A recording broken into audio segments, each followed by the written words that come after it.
নমস্কার বন্ধুরা, এই গরমে ঠান্ডা ঠান্ডা এক গ্লাস শরবত হলে কেমন হয়। আর শরবতটা যদি খুবই হেলদি হয় তাহলে তো কোনো কথাই নেই। আজকে চলুন বানাবো ছাতুর শরবত। তার জন্য এখানে প্রথমে দুটো কাঁচের গ্লাস নিয়ে নিয়েছি। এই গ্লাসেই আমি কিন্তু সার্ভ করে দেব। প্রতি গ্লাসে আমি কিন্তু এখানে 3 টেবিল চামচ পরিমাণ করে ছাতু নিয়ে নিয়েছি। কিটক্যাট মোকা শেক রেসিপিতে নিপাস রান্নাঘর থেকে একটা দিদিভাই কমেন্ট করেছে, নাইস অ্যান্ড ইয়ামি রেসিপি। পাখির কিচিরমিচির কমেন্ট করেছে, nice, thank you so much.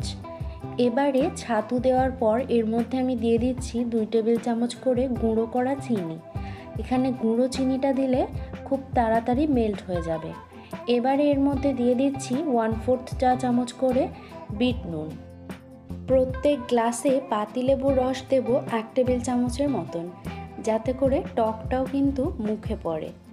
KitKat mocha shake রেসিপিতে সুইটিস কিচেন থেকে একটা দিদিভাই কমেন্ট করেছে, দারুণ হয়েছে, থ্যাংক ইউ দিদিভাই।